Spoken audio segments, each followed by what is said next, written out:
Varicose veins తో బాధపడుతున్నారా? మన ఏవిస్ హాస్పిటల్లో 4,500 రూపాయల లేజర్ స్కానింగ్ ఉచితం. నమస్తే రమ్మగారు. నమస్తే జయ.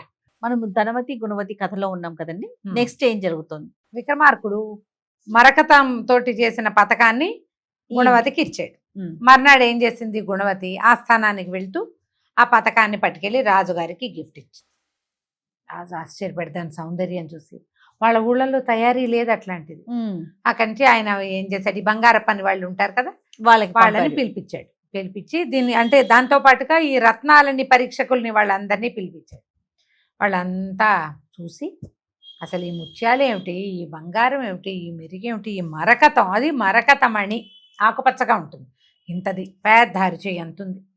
వాళ్ళు గీసి దాన్ని టెస్ట్ చేసి చెక్ చేసి చెప్పారు, మహాప్రభు మా జీవితంలో ఇలాంటిది చూడలే, ఇంతంత మరకతాలు మాకు తెలుసు, ఈ అరిచేయంత మరకతం ఏమిటి, కొన్ని కోట్ల రూపాయలు ఖరీదు చేస్తుంది, ఇది కొనటం మన వల్ల ఏ పని కాదు అంటే రాజుగారు ఎంత సంతోషించాడో.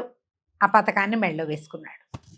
చాలా సంతోషించి గుణవతిని బాగా గౌరవించి తన పక్కన కూర్చోబెట్టుకున్నాడు. మామూలుగా ఎప్పటి సీట్లోనే. ఈ ధనవతికి ఏదో శాస్తి అయినట్టు అయింది, ఒళ్ళు మండిపోయింది. దీనికి ఎక్కడిది? రాజుకు రాలేదా ఆలోచన ఎక్కడిది అని? ఎందుకంటే ఇప్పుడు ఎప్పటిదో వాళ్ళ ఇళ్లలో ఉండుంటుంది, వీళ్ళు తరాల వెంబడి వేశ్యాంగంలే కదా, అదేలే అనుకున్నాడు అంతే.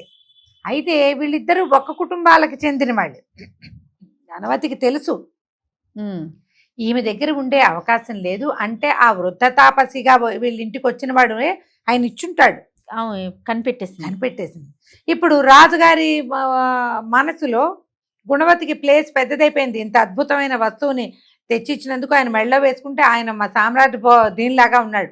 ఎలా ఉన్నాడు, మామూలు చిన్న రాజుగా కాకుండా పెద్ద రాజుగారుగా కనపడుతున్నాడు ఆ వస్తువుతోటి. సరే ఏమన్నది, మహాప్రభు ఎంతో కాలమైంది మీకు షడ్రసోపేతమైన భోజనం పెట్టి, మా ఇంటికి భోజనానికి రావాల్సింది అని రాజుగారిని పిలిచింది ధనవతి. రాజుగారు కూడా సంతోషంగా ఒప్పుకున్నాడు. బోల్డ్ అన్ని ఏర్పాట్లు చేసి ధనవతి వాళ్ళ ఇంట్లో భోజనం చేసి రోజుల తరబడి చెప్పుకున్నారు ధనవతి అద్భుతంగా భోజనం పెట్టింది అని. ఈ గుణవతి కూడా తలకాయ వేళ్లాడేసుకుని మళ్ళీ వచ్చింది ఇంటికి.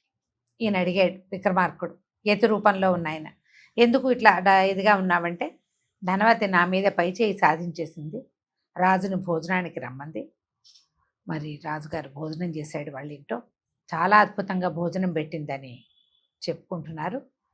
రాజు కూడా సంతోషంగా ఉండి ఆమె వైపు చాలా ఆదరంగా చూస్తున్నాడు. నా స్థానం దిగిపోయింది అంటే విక్రమార్కుడు అన్నాడు, దాందే ఉంది, నువ్వు పిలువు భోజనానికి అనేసాక చెయ్యొచ్చు, ఎందుకు చేయకూడదు, నువ్వు కూడా పిలవమన్నాడు. మర్నాడు ఈ గుణవతి వెళ్ళి రాజుగారిని, ప్రభు మా ఇంటికి కూడా భోజనానికి రండి. సరేనన్నాడు రాజు. సాయంకాలం చీకటి పడి ఇంటికి గుణవతి ఇంటికి రాగానే విక్రమార్కుడు ఏం చేశాడు, భేతాళుడికి పురమాయించి రాజుగారింటి నుంచి గుణవతి ఇంటి వరకు ఈ నవరత్న ఖచ్చిత పందిళ్ళు వేయించేశాడు. భేతాళ్ళు ఏముంది, ఉఫ్ఫంటే అయిపోతాయి కదా, ఊరంతా పందిళ్ళే. రాజుగారి ఇంటి నుంచి గుణవతి ఇంటికి రావడానికి పువ్వులతోటి బాట. అసలు ఆ అలంకారమైన, ఆ సౌందర్యమైన, ఆ రంగులైన, ఆ చాందినీలైనా ఇక ఒక రకం కాదు అది. ఊరంతా ఆశ్చర్యపోయారు. తెల్లవారేసరికి ఏమిటి ఊరంతా ఇట ఉంది, ఎవరు చేశారు ఈ అలంకారం అంతా, ఎక్కడిది అని పరమాశ్చర్యంతో ఉండిపోయారు. రాజుగారు భోజనానికి బయలుదేరితే తమ రాజాస్థానం రాజుగారి కోటలో నుంచి బయటకు వస్తే గుణవతి ఇంటికి వెళ్ళే దారంతా పువ్వుల పక్కలాగా ఉంది, మొత్తం పందిళ్ళే. పైగా అసలు నవరత్నాలు వేళ్లాడుతున్నాయి పందిర్లోంచి, పైనుంచి పుష్పగుచ్చాలు వేళ్లాడేస్తారుగా, పువ్వుల బదులు రత్నాలు. ఇక లోపలికి వెళ్తే ఆ ఎంత అద్భుతమైన అలంకారం చేశారో ఆ ఇంటికి. ఇక గుణవతిదేం లేదు, ఆ భేతాళే రకరకాల పదార్థాలు సృష్టించాడు. ఆ భోజనం చేసిన రాజుగారేమిటి, ఆయన తాలూకు కుటుంబ సభ్యులేమిటి, ఆ వెనకాలండే మంత్రి సదస్సులు బోడంత మంది ఉంటారుగా, అందరూ కూడా అసలు మా జీవితంలో తినలేదే ఇలాంటి వంట, ఈ గుణవతి ఎక్కడి నుంచి చేయించింది, ధనవతి వంట మన ఇంట్లో వంటే, ఎక్కువ చేయించింది పదార్థాలు, 1-2 స్వీట్లు అదనంగా ఉన్నాయి, ఇదేం వంట ఏనాడు తినలేదే ఇలాంటి వంట, ఎంత తిన్నా తనివి తీరట్లేదని ఎంతో సంతోషంగా భోజనాలు చేశారు. రాజుగారి దగ్గర ఇంకా గుణవతి స్థాయి ఇంకా పెరిగిపోయింది. రాజు పరివారం అందరూ ఇళ్ళకి వెళ్ళిపోయారు. సాయంత్రం అయ్యేసరికి పందిళ్ళు మొత్తం మాయమైపోయింది, ఏం లేవు, అంతా ఎతిదేనని తెలిసిపోయింది. ఈయనున్నాడుగా. ఉమ్. ఈ ధనవతికి ఒళ్ళు మండిపోతుంది. ఎట్లా మన స్థానాన్ని పదిలం చేసుకోవాలి, పెంచుకోవాలి. ఇంకా పెంచాలి, పదిలం చేసుకోవాలి. అయితే ఈ సభలో కూర్చోగానే రాజుకు చెప్పింది, ఏదో మాయామంత్రం వేసి అదేమిటో పందిళ్ళేసి ఇదేమిటో వంటలు వండి చేయిస్తోంది గుణవతి ఆ ముసలాయనతోటి. ఇది కాదండి, ప్రజ్ఞ అంటే ఏంటంటే మన నగరానికి అవతల వైపు ఉన్నటువంటి భామాపురి ఉందా, ఉమ్. అందులో ఒక పలకని పడతి ఒక అమ్మాయి ఉంది, నోట నుంచి మాటే రాదు. దాన్ని పలికించి వివాహం చేసుకోవాలి ఎవరైనా సరే. నాతో ఒక నాయకుడు ఉన్నాడు, ఇప్పుడు నేను ఒక ఆయనతో ఉంటున్నా, ఆయన బ్రాహ్మణ ఆయన ఎంత శాస్త్రాలు చదువుకున్నాడో. ఓహో. ఇలాంటిది ఎడం చేత్తో చేస్తాడు. మా నాయకుడు వెళ్ళి ఆ మాట్లాడి అమ్మాయిని ఆ పలకని పడతిని వివాహం చేసుకొచ్చి చూడండి నా ప్రజ్ఞ ఏమిటో అని అన్నది.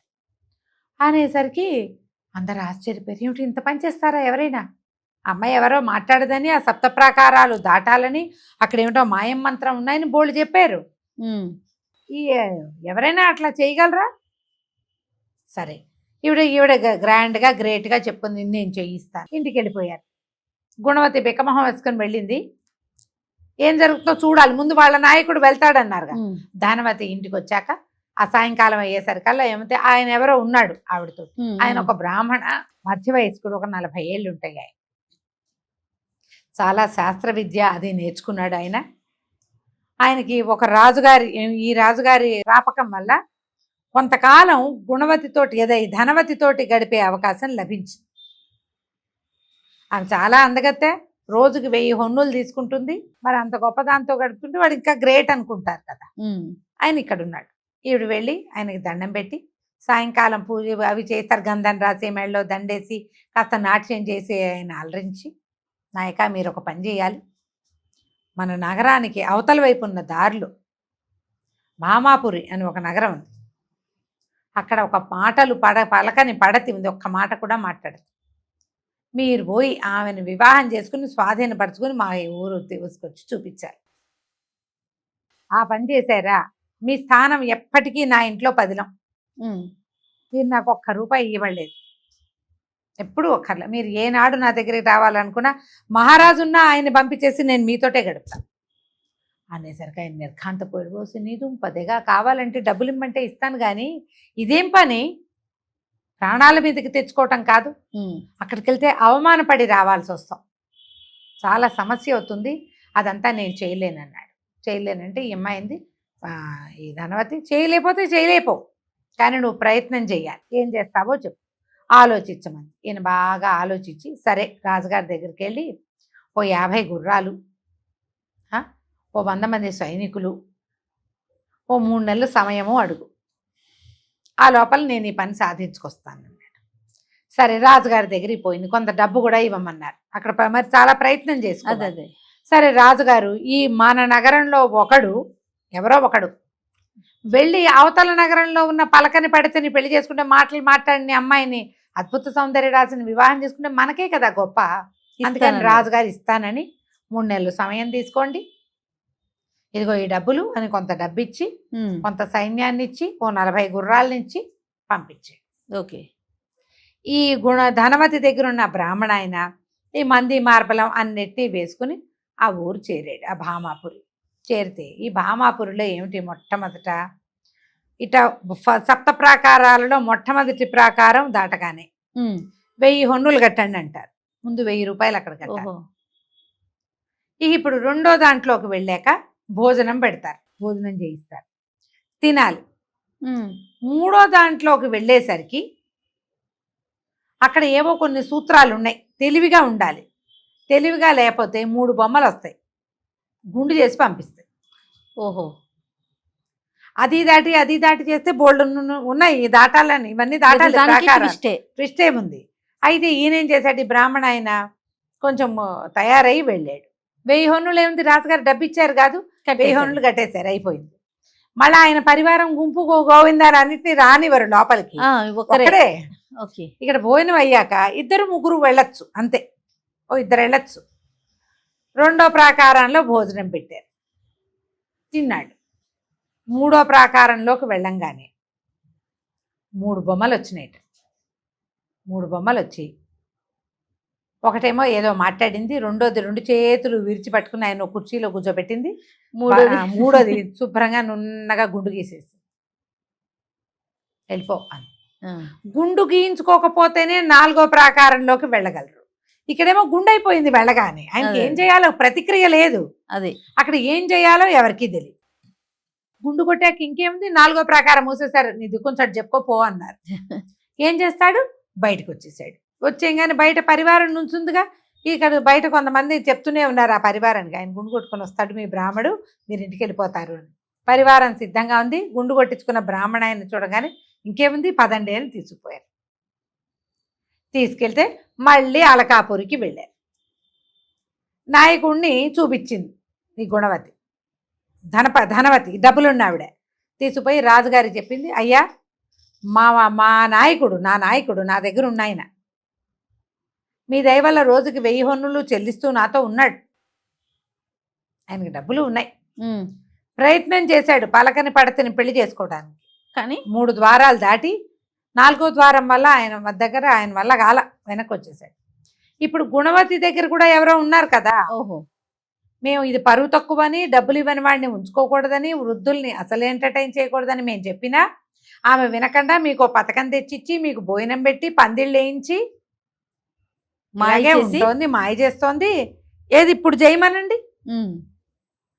ఇప్పుడు ఆమె నాయకుడు ప్రయత్నం చేస్తాడా చేయడా చేయించండి అన్నది. ఆనంగానే ఈ గుణవతికి గుండెలో రాయిబడి, ఆయనకి ఏదో కొంత మహాత్యం ఉంది, ఓ పచ్చల పథకం తెప్పించాడు, ఏదో తపశక్తి ఉంది కాబట్టి పందిళ్ళు కూడా వేయించి భోజనం పెట్టాడు, అంత మటుకు ఉంటుంది. పోయి ఎవరితో పిల్లని పెళ్లి చేసుకోమంటే ఈయన ఒప్పుకుంటాడా? పైగా అక్కడ 3వ ప్రాకారంలోకి వెళ్ళేసి అక్కడికి వెళ్ళిన సైనికులు వాళ్ళు ఊరంతా చెప్పారు, 2 ప్రాకారాలు దాటి 3వ ప్రాకారంలోనే అవుట్ అయిపోతారట ఎవరైనాను, 1000కి 1000 అయిపోతుంది, 1000 ఎటాగూ అయిపోతుంది. అదే ఇదే కదా. ఈవిడ కొంచెం డీలాబడిన మొహంతో ఇంటికి వచ్చింది. వచ్చేసరికల్లా అడిగాడు విక్రమార్కుడు, ఏమమ్మా మొహం వెళ్ళాడేసుకున్నావు, మళ్ళీ ఏమిటో చెప్పు అన్నాడు. అనేసరికి ఈ కథ అంతా చెప్పి, మహానుభావ మీరు వెళ్ళిపోండి నా దగ్గర నుంచి, అవమానం అయ్యిందేదో అయ్యింది ఇప్పటిదాకా, కానీ మీ దయ వల్ల 2 సార్లు నేను కాసుకున్నా, ఇప్పుడు మీరు ఇంకా ఇంతకాలం నేను మిమ్మల్ని సేవించాను, ఇంతే నా ప్రాప్తం, మీతో ఉంటే నాకు చాలా సంతోషంగా ఉంది, ఇలాంటి యతీశ్వరుణ్ణి సేవించుకోవటం నాకు సంతోషమే, మీకు కావలసినట్టుగా సంతోషపెట్టా, మీరు వెళ్ళిపోండి, మన ఈ ఒడంబడిక మనకొద్దు, ఎవరో ఇంకొక నాయకుడు దొరుకుతాడు, నాకు కూడా 1000 హొన్నులు ఇవ్వగలిగేవాడు ఎవడో వస్తాడు, కాస్త తగ్గి ఉంటా, నాకు రాజస్థానంలో నా స్థానం లభించకపోయినా పర్వాలేదు, కానీ మిమ్మల్ని ఇక్కట్లు చిక్కుల్లో మాత్రం నేను పెట్టను అన్నాను. అనేసరికల్లా నీకేం కావాలి ఏమిటి అంటే, ఇలా పలకని పడతే అని ఒక ఆమె ఉంది, ఈయనకి తెలుసు, చదివొచ్చాడు అదంతా, అదే అక్కడికి వెళ్ళి ఆమెను వివాహం చేసుకొచ్చి చూపించమంటోంది ధనవతి. వాళ్ళ నాయకుడు వెళ్ళాడు, గుండు కొట్టించుకొని వచ్చాడు. అక్కడ ఎవరికి చొరబాటు లేదుట, ఇది చాలా కాలంగా జరుగుతోందిట. ఆ ఊరు నుంచి కొంతమంది సైనికులు మన పరిచయస్తులు కబుర్లు తెచ్చారు, అసలు పెద్దగా ఎక్కువగా ప్రాకారాలు దాటిన వాడు ఎవడూ లేడు, 3వ ప్రాకారంలోనే వెనక్కి తిరిగిపోతారు, 4, 5 ప్రాకారాలు కూడా రకరకాల సూత్రాలు ఉన్నాయి, జాగ్రత్తగా వెళ్ళాలి, వెళ్ళలేరు ఎవరు, కాబట్టి మీరు వెళ్ళిపోండి అనేసరికల్లా ఈయనన్నాడు, ఎందుకు ఏం పర్వాలా, అలా భయపడకు, సరే మన మీ రాజుగారి దగ్గర నుంచి 40 రోజుల సమయం అడుగు, ఒక పల్లకి కావాలి నాకు, ఒక పల్లకి 40 రోజులు 40 రోజుల సమయం, అక్కడ ధనం ఇవ్వాలి కాబట్టి కొంత ధనం కూడా ఇప్పించు, ధనం కావాలి కదా మరి, సరేనండి. రాజుగారి దగ్గరికి వెళ్ళి మా నాయకుడు కూడా వెళ్తానంటున్నాడండి, మరి పల్లకి ఇప్పించండి, ధనాన్ని ఇప్పించండి, కొంచెం 40 రోజులు సమయం అడిగారు అనేసరికి ఈయన కొంచెం రాజుగారికి కొద్దిగా ఉన్నది ఉద్దేశం, ఎందుకు మొదట మనకు ఒక పథకం వచ్చింది, దాన్ని లెక్క కట్టడమే మన ఊళ్ళో పెద్ద మనుషులకి చేతకాల, అవును, తర్వాత భోజనం పెట్టారు, ఈ పందిళ్ళు వేయించాడు ఊరంతా, కాబట్టి ఈయన ఏదో ఘటన సమర్థుడని నమ్మకం ఉంది రాజు, సరేనని వస్తువులు అప్పచెప్పారు. ఈ పల్లకి కొంతమంది సైనికులు కూడా ఇచ్చారు, పల్లకి మోయటానికి జనం కావాలి, ఇంకా కొంతమంది సైనికులు కూడా కావాలి కదా, సరే వాళ్ళందరినీ తీసుకుని, అంత ఎక్కువ కాదు కొంతమందిని ఇచ్చారు, బేతాళుడి సహాయంతో ఈయన ఊరు దాటి వెళ్ళాడు. ఊరు దాటి వెళ్ళి ఆ ఊళ్ళోకి వెళ్ళి మొదట భామాపురిలోకి వెళ్ళాక ఏం చేశాడు, వీళ్ళందరినీ ఒక సత్రం తీసుకుని సత్రంలో ఉంచాడు సైనికులందరినీ. ఆహా. ఈ పల్లకిని పెట్టుకుని ఇక్కడే ఉండండి, నేను వచ్చేదాకా మీరు ఎక్కడికి వెళ్ళద్దు, సత్రంలో భోజనం చేయండి, స్థిమితంగా ఉండండి ఓహో. అని చెప్పి బేతాళుడితో కలిసి తను నగరంలోకి వెళ్ళాడు. వెళ్తూ ఉండేసరికల్లా పూటకోళ్ళ ఇంటి వాకిట్లో కూర్చునున్న భట్టి గారు, భట్టికి ఒక పల్లకి ఉంది. బట్టి ఎక్కడికైనా ఏదైనా ఊరు వెళ్ళినప్పుడు ఆయన ఒక ప్రత్యేకమైన విధానంలో ఏర్పరచుకుంటాడు పల్లకి. అది ఎక్కడుంటే ఆయన అక్కడ ఉన్నట్టు గుర్తు, ఈయన గుర్తుపట్టేశాడు మనవాడు ఇక్కడే ఉన్నాడు అని.